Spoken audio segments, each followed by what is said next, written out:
Well, good morning, good afternoon, and good evening, wherever you are across the world, and welcome to another episode of the Buddhist Biohacker. We are on a mission to create conscious content for the new reality and where our planet is headed. And my name is Lisa Gunshore, and I am always your host and guide on this journey that we are all on together. And I am absolutely honored to have our guest with us today for this particular podcast. I want everybody to give a nice warm welcome to Alakananda. Welcome.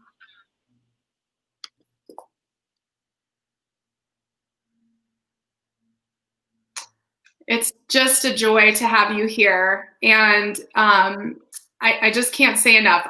To give everyone context, I met Alakananda a year ago via a yoga program that I was in. I had heard about her and I went to her for some health support. And it just really, Ayurveda is such an important integral part of my journey, and Alakananda's support was compassionate and warm and clear and direct as well. So welcome, and I just want you to take some time at the very beginning here to just share with everyone who you are.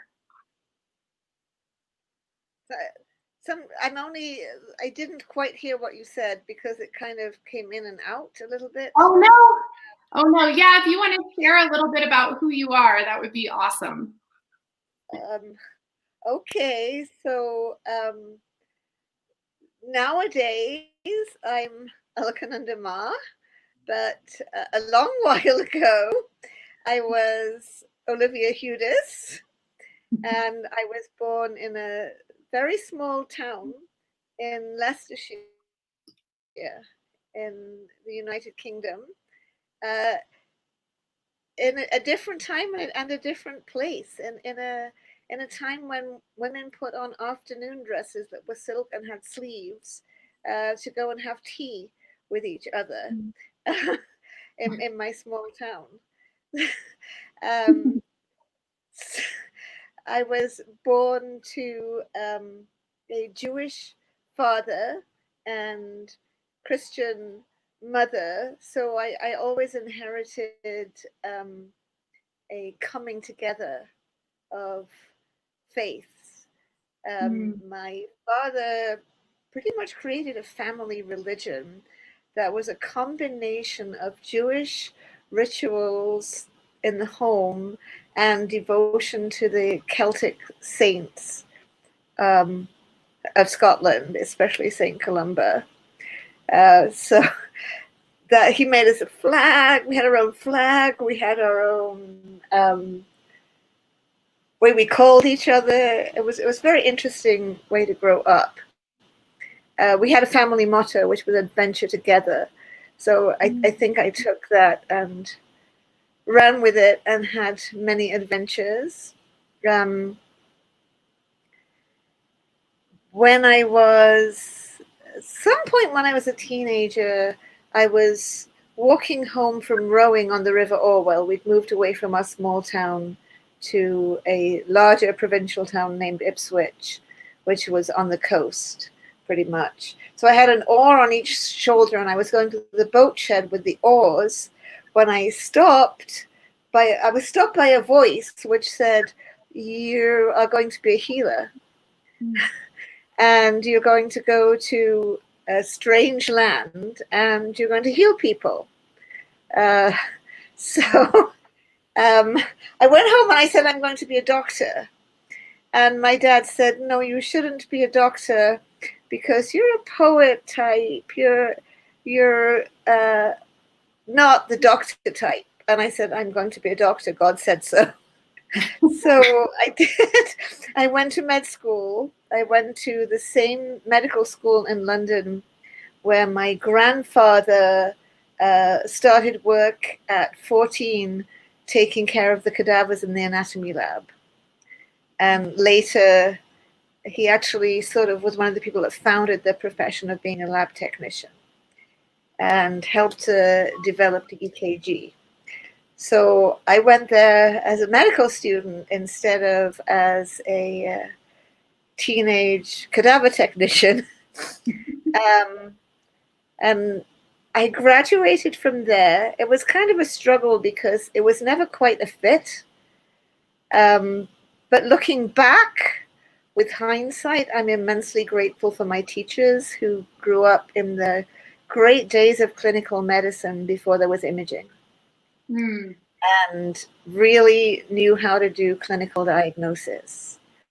And I can see how much I did learn from them, even if oftentimes I hated it at the time.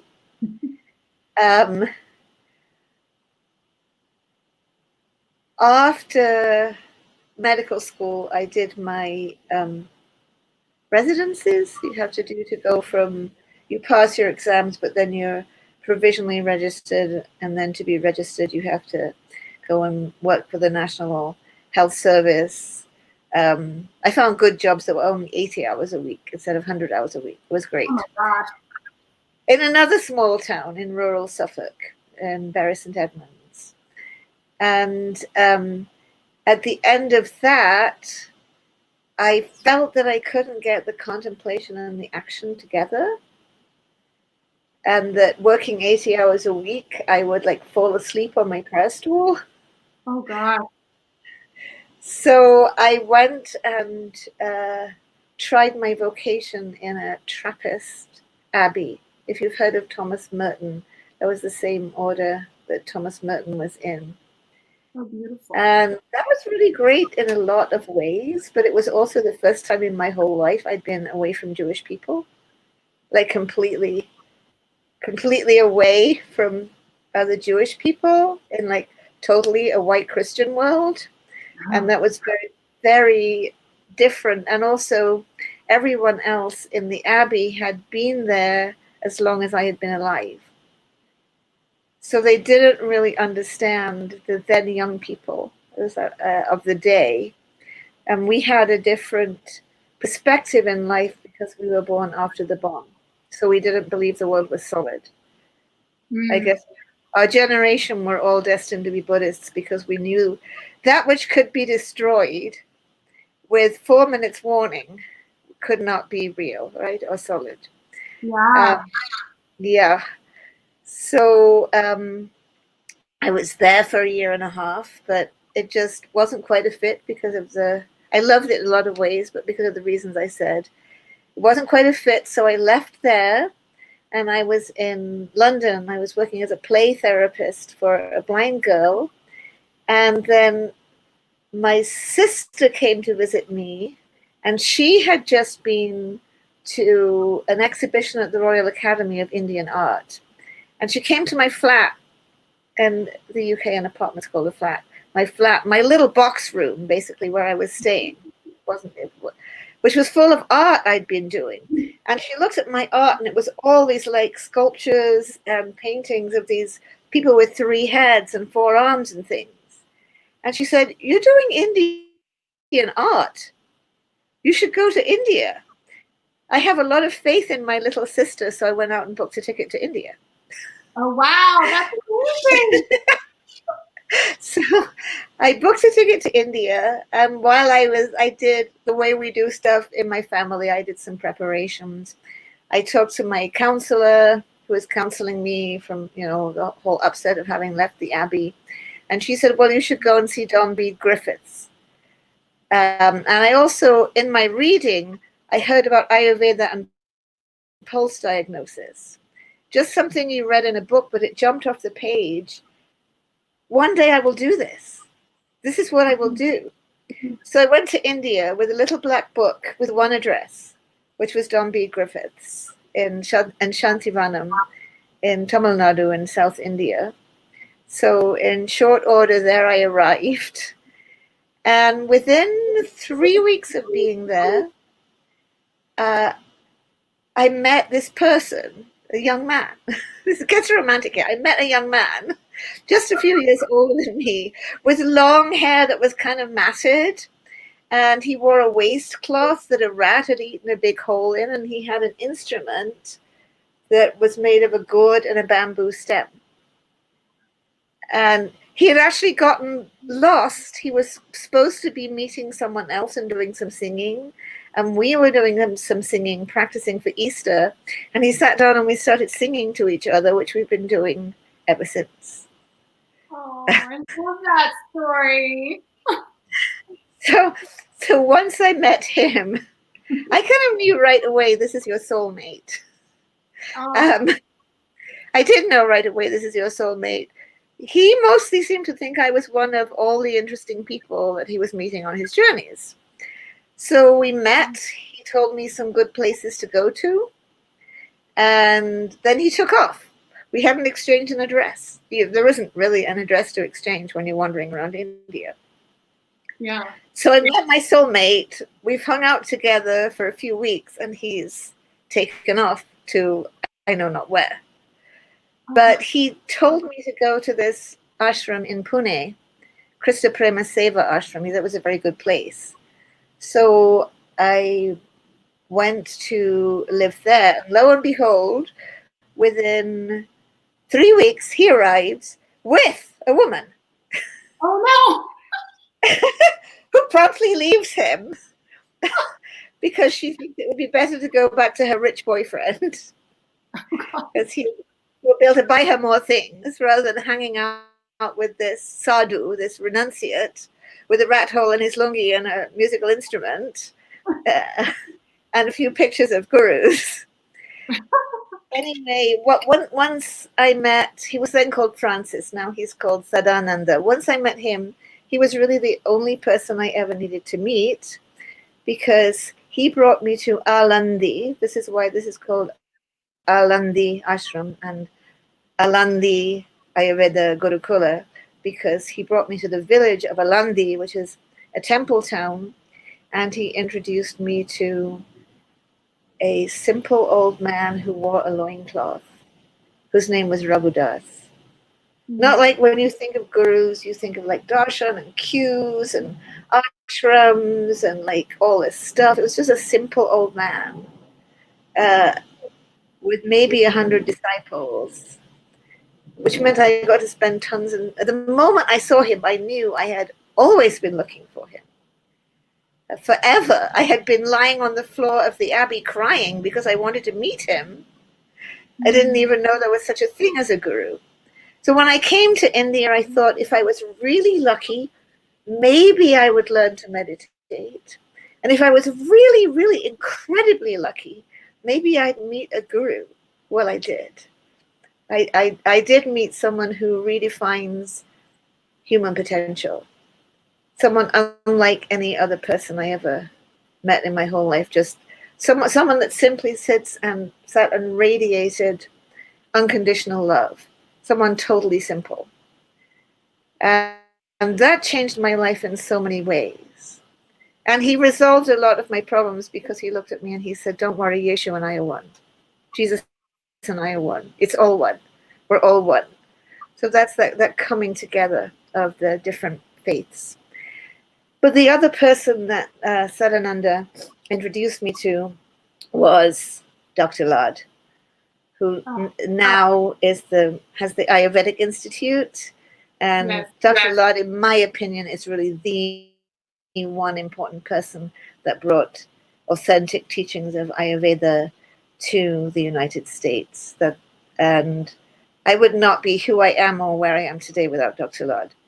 So Sadananda, I got dysentery. Sadananda brought me to meet Dr. Lad.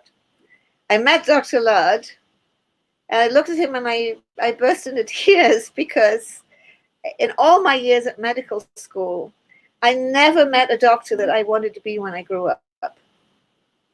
The moment I met Dr. Lad, I knew I would be Dr. Lad when I grew up. Mm-hmm. And I think in my own way, I am in my own way. I think I fulfilled that. You can't be someone else. But if Dr. Lad was a homeopathic doctor, I would have studied homeopathy, but he was an Ayurvedic doctor, so that's why I started initially studying with him, and I'm still studying. There's so much to learn. That was 1980, and there's still so much to learn about Ayurveda. So yeah, that was like the pivotal time in my life, was those 5 years in India and meeting those three people. Sadanand, my soulmate, the most funny and interesting and spontaneous and spiritual person, and Raghudas, my guru, and Dr. Lad. That's how it all started, and that's also really how my journey with Ayurveda started. And kind of, not that I left Western medicine behind, it informs me every day, and all the wonderful things that I learned from what I now realize were actually very good teachers at my medical school, and very good learning. But yeah, that's how it all started. That story is so beautiful, and I just I was almost moved to tears hearing you talk about meeting your guru. I could feel the Shakti of that, and thank you for sharing that. It's really beautiful. And I'm in my very first year of study of Ayurveda, and Dr. Lad's books are just incredible gifts. So I honor him and you for all that you have learned, because there is so much to learn. It's just never ending. I think I've read more books about it this year, and I feel like I've barely scratched the surface. So it's just such a beautiful piece. And I'd love for you to share a little bit about after all these years, how would you define Ayurveda for the folks out there who maybe don't know even what we're talking about? I think that Dr. Lad wrote a little purple book, Ayurveda, The Science of Life, which was one of the very first things to come out in the English language. And despite all the other books that have been written, including by him, 3 great textbooks and all the other books, that's still like the book. He packed so much into that little book. And in that little book, he explains Ayush is life, and not just life in the sense of being alive, longevity of life, quality of life. And Veda is the knowledge, the science. So when those words come together, the way Sanskrit works, Ayush plus Veda, it becomes Ayurveda. And it is the science of life. It says in the text that Ayurveda teaches us about the causes of being happy or unhappy, and the things that are suitable and unsuitable for us. So that there is a whole stream of Ayurveda that is called Svastavrita, that's really about how to lead a wholesome life. Svasthya means health, means standing in yourself, experiencing well-being. And that's the part of Ayurveda that talks about our daily routines, our seasonal routines, the ways that we can maintain our health. But then there's the other whole body of knowledge, books and books and books and books about how we can treat our illnesses. And of course, in its day, Ayurveda was medicine. It wasn't alternative or complementary, or it was what there was. People did surgery, people treated everything. Nowadays, we have Western medicine, biomedicine, that is like the standard medicine that's practiced, and that is very good for lots of things. Like nowadays, surgery, which was started by Ayurveda, has been taken over by Western medicine, with the addition of anesthesia, antibiotics, and asepsis, which means that you can have things like hip replacements and heart transplants and not die from blood poisoning, and not have to be held down by 4 strong men while you have your surgery, and so on.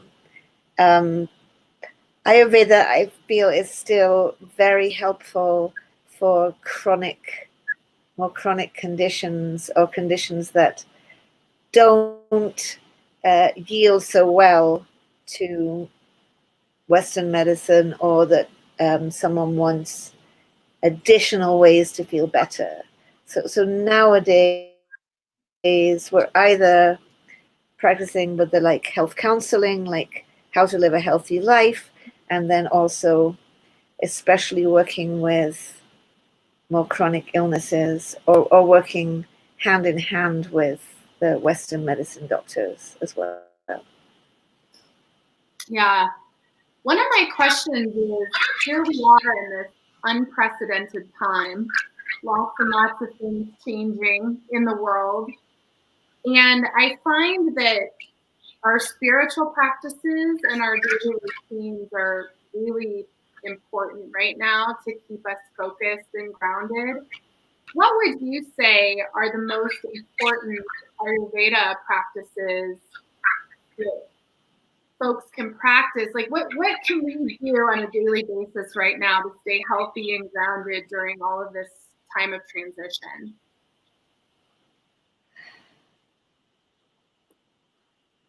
One thing that I've found has been very helpful is just the regularity of routine, and that's very much emphasized in Ayurveda since we've been in this lockdown. Like us in Colorado, us older people, we've been under stay-at-home orders for almost 200 days. You can go for medical attention, or if you have to go to the store, if no one can go to the store for you, it's not recommended. And you can go for a walk and be outside, but you can't go visiting people or go out to things, if there was even anything to go out to. So the upside of that is it really does support us having regular routines. And I think when so many things are shifting and changing and falling apart, just having that routine, just in the teachings on daily routines in the text, the first thing that's emphasized is get up in Brahma Muhurta. Get up before the sun. Get up while it's still dark. Enjoy that quiet and beautiful time that's so refreshing to us. And then by the same token, that means depending how much sleep you feel you need, you have to get to bed a little bit earlier so you can get up in that time, and then try to have those meals also at regular times. So if we can just maintain a routine when so many things are changing all around us, that's a very, very, if you're talking about an Ayurvedic practice, when we have a lot of things that shift and change and fall apart, people are losing their jobs, and the kids are going to school at home, and like everything's like keeps changing around.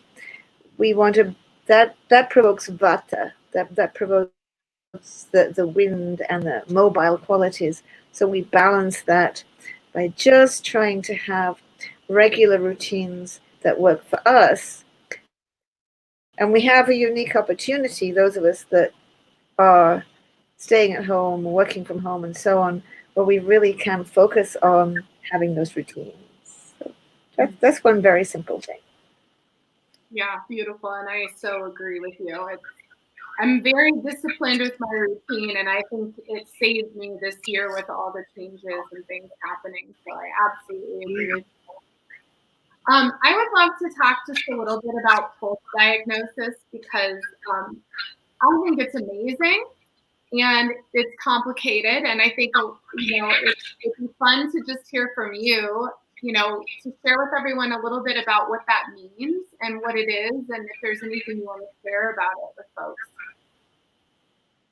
So pulse diagnosis, as best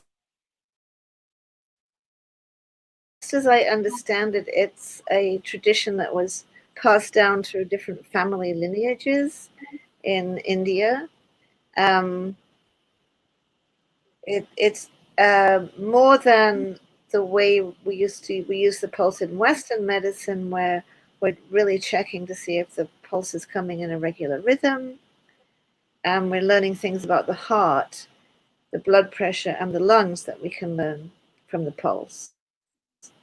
Those old cardiologists that were training me in med school could assess the blood pressure from the pulse, and they could tell all kinds of things about the heart from the radial pulse and the carotid pulse.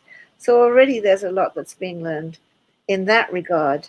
But when you come to Ayurvedic pulse reading, you can pretty much determine everything that's going on in the body from feeling the pulse. It will tell you about the three doshas, Vata, Pitta, and Kapha, which is the way that we really think about balance, wellness, and illness in Ayurveda. What your constitution, your innate balance of Vata, the airy humor, Pitta, the fiery one, and Kapha, the earthy, watery one, the ways that they've gone out of balance, and then many, many intricate things, subdivisions of all of those doshas. We look at organs too, adapting that from the way it's done in Chinese medicine. We look at the 7 layers of tissues, like your blood and your muscles and your bones and all the different layers of tissues. There's many, many things that we can determine by feeling the pulse, because we're connecting with another person. And there's many techniques and methods of pulse reading. The one that I learned, obviously, is coming from Dr. Lad. He's written about it in his book, Secrets of the Pulse. It's not the way, it's a way. There's other traditions, there's other lineages, there's other ways that it's done. This is the way that I learned and the way that I've been doing it in the last 30 years. And got the teachings from him and sort of took and run with it and developed it, because you build experience. You see, as someone comes in with this known thing and the pulse feels like this, and the next time someone comes in and the pulse feels like this, you're like, I think you have hepatitis C. Can you go get a test? And it's right, because you felt that before. So it's a feedback between your experience and what you felt before, and then what you imagine you're feeling at the moment. It's a way of connecting. It's a subtle and contemplative art. In some ways, I have no idea how it works. None.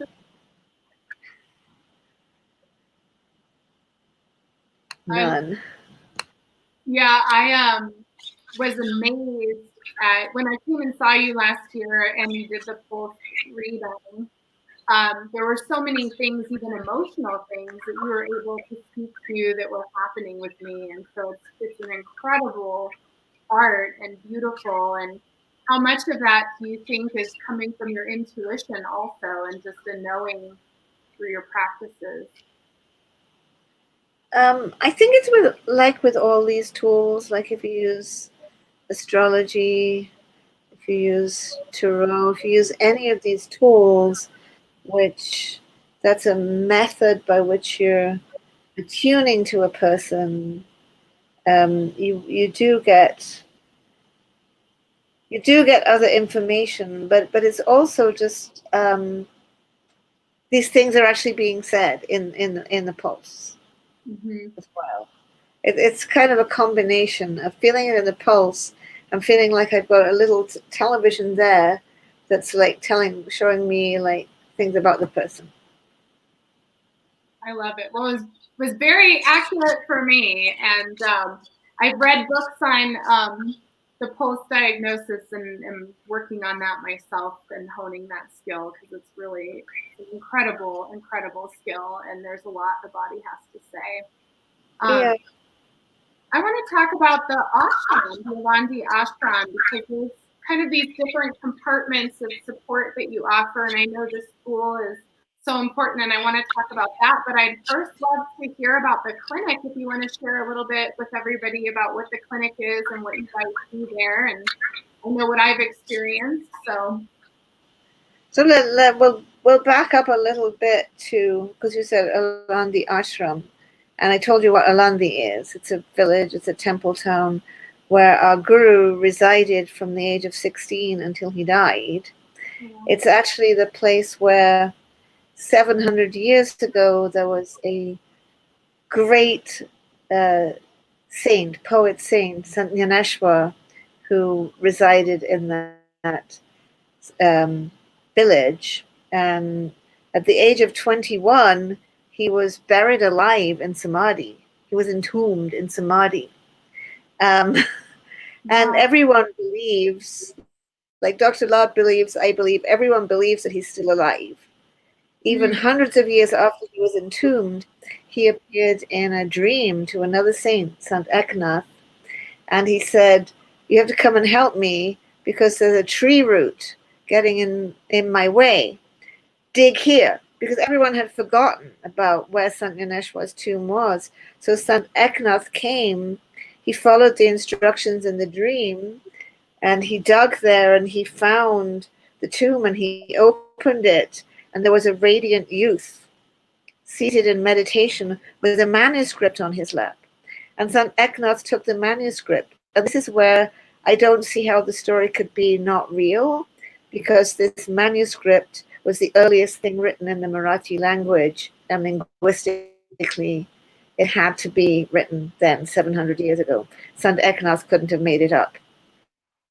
And if anyone made it up, I bow at their feet. But the story kind of has to be real. So he cut the tree, and you can still see one of the taproots of the tree is cut, and it's leaning because that root had to be cut.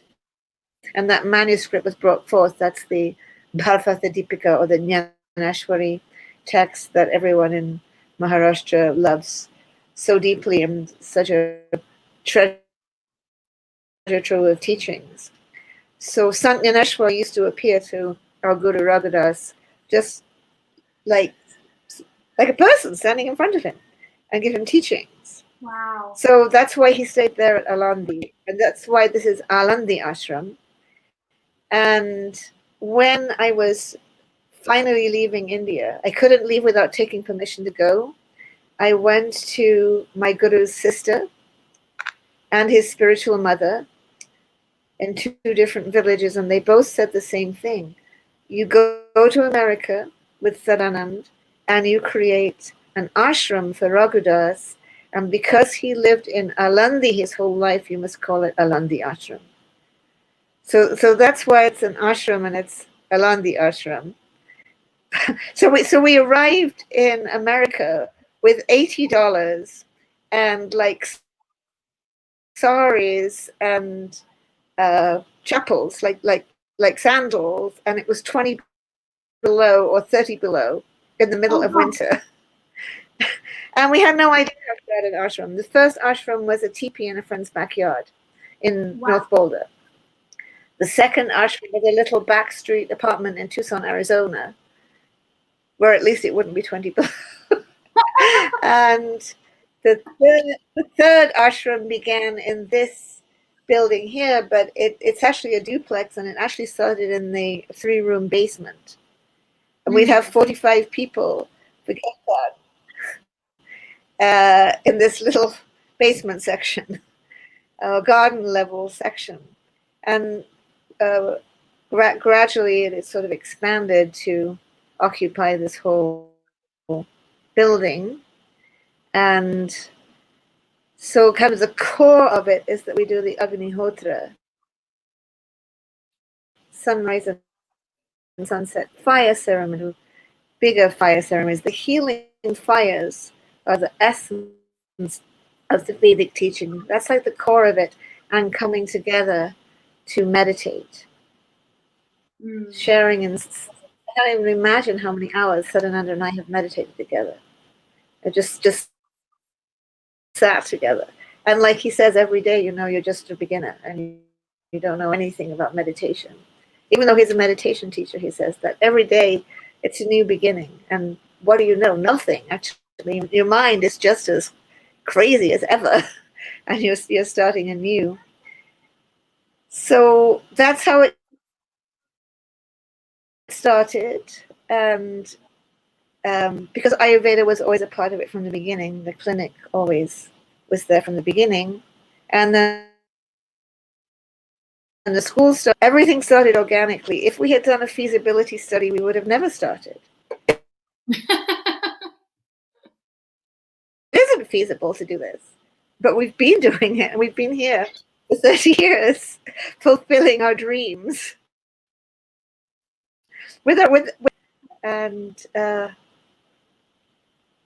lots of people have been touched. If any one of us thinks about how many lives we've touched, it's pretty amazing.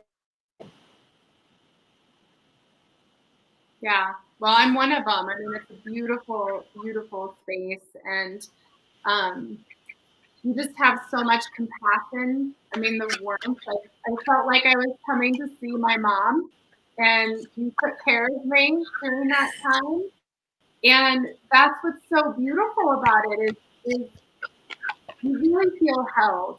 And when you're going through anything that's chronic, at the time I was in the middle of a health crisis last year, and it's scary. And to be in a space that you feel held and loved and supported is so important.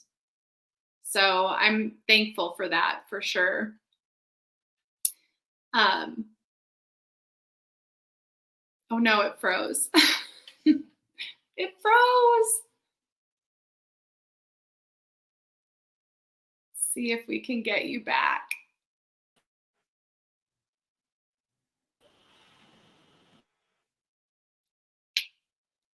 Hold on, everyone. So getting a little, yeah, it froze. A little difficult to hear you. All right, you're back. Can you hear me now? Hello? Can you hear me now? Hello? Yeah. It got a little different. You were saying beautiful things, but then I couldn't hear them very well. That's okay. Yeah, I think my computer. But you're back now, it seems, so that's good. Yeah. I was just saying, it just is a beautiful space that you hold for us when we're sick and scared and worried, and to be supported and held and to feel like you're going to be able to heal is so valuable. So I'm so grateful for that, and I know many, many people are. And I would love to hear about your school. I'd really love to hear about what you're doing with your school and how we can support the school too. Yes, so that's really been a journey, because one of the things that's come forth for me has been that I want Ayurvedic education to be at a very high standard in this country. Maybe not the same as the education in India, which is basically modeled on a British medical school, because we won't have the same scope of practice, but it should be very good education. Like you said, there's a lot to learn. We can't just be only learning a little bit, because there's a lot to learn. So the school did really it first started in the mid-90s when Nita Desai, she's now practicing Ayurveda in Boulder County, when she showed up and wanted to learn. So people just started gathering together, and we started doing some classes. And then by 1998, it was like formally a Gurukul, and we were having formal classes. And that went on until went on for a few years. And then sometime in the 2000s, there was a national downturn in herbal education, and it kind of faded out. And then in 2008, this young woman, Lauren, who had just graduated from Naropa, and I'd been seeing her as a patient her whole time at Naropa, she graduated with a yoga degree, and she showed up and she wanted to learn. And so somehow in 1998, it all started up again with the second iteration of the Gurukul, and we had a really fantastic couple of groups of students. And that first group of students, they studied for 2 years, and then they said, but it's not enough. We refuse to leave. We need more students like that. Those are the best students. Cece and Heidi and everyone, those are the best. She's still on our board. She's still refused to leave. Now she helps us to run, at the board level. So because they refused to leave, we extended the program. It naturally became a 4-year program because it needed to be. And now it's 4-year, more than 4,000-hour program, about half of which is clinical, because that's where we put our learning into effect, through the clinical side. And then there's the NAMA, the National Ayurvedic Medical Association. I've been working a lot with NAMA, with the Standards Committee, setting all of the educational standards. And that's been tremendously supportive, because that is a community that supported me in my vision of high standards of Ayurvedic education.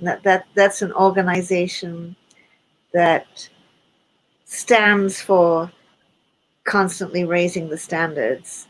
And then now with the NAMA, we're also developing NAMAC, which I'm on the Accreditation Council, where we're now actually working towards accredited schools. So my big vision for the Gurukula and how I see it will have longevity, and hopefully longevity beyond me, because my time on earth is limited now. That I want to see that accreditation council, accreditation bodies have to become accredited themselves by the Department of Education. I want to see that accreditation council succeed and become recognized by the Department of Education, so that we will then be accredited by an accredited accreditor, so we can actually become a college. Because if people can't be actual doctors with an actual doctoral degree, this is not really going to work for the graduates in the long term.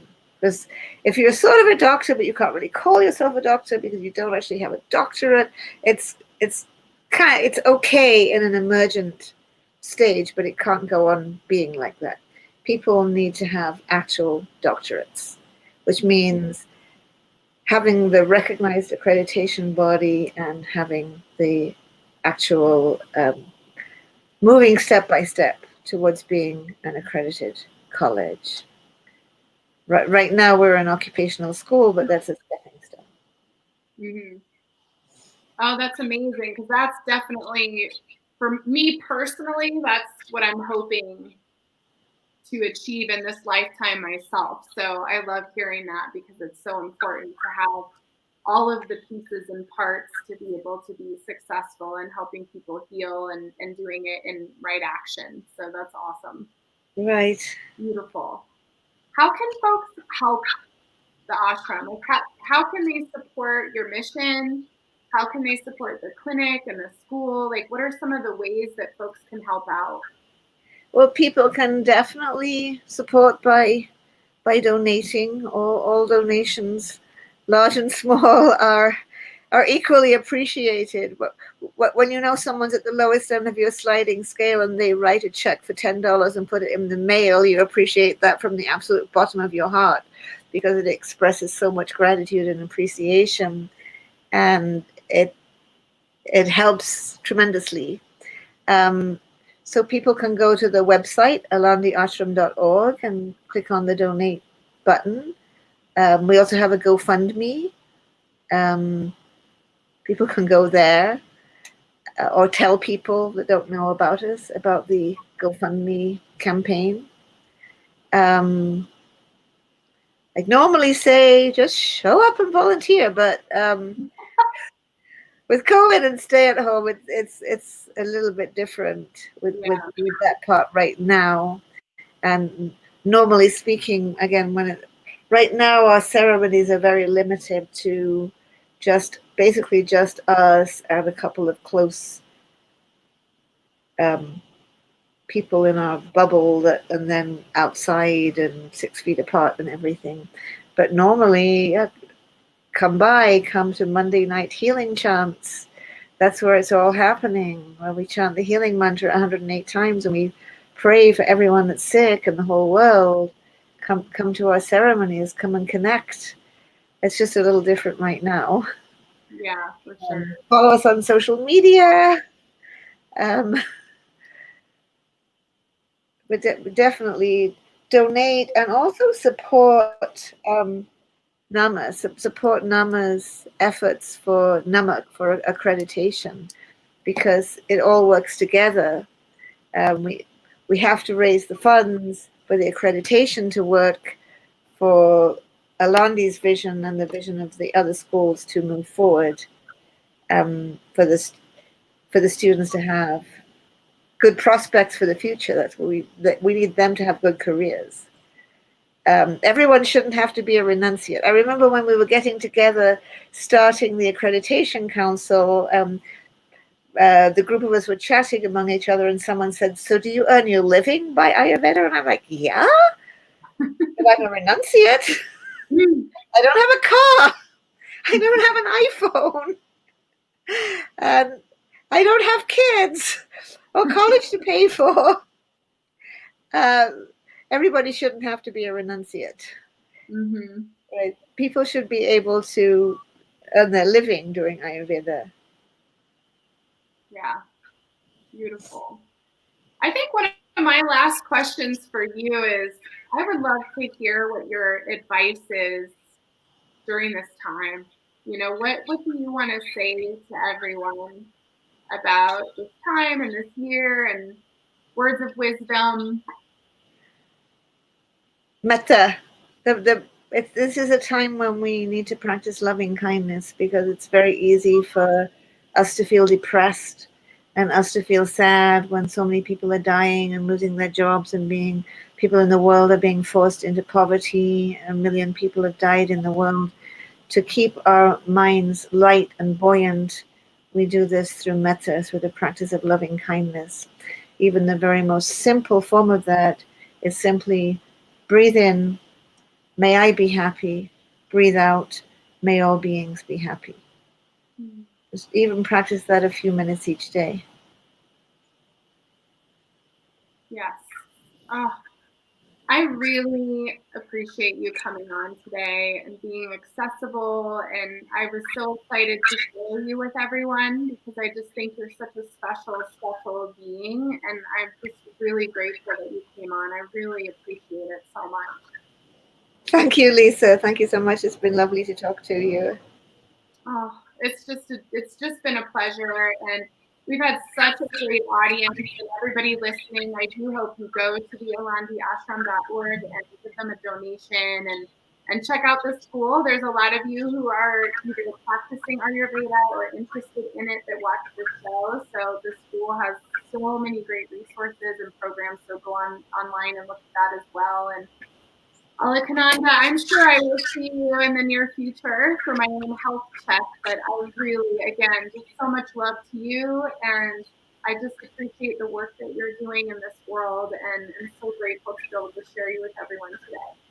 Thank you. Thank you so much. Blessings. Blessings to you as well. Thank you, everyone, and have an amazing, amazing day. Bye.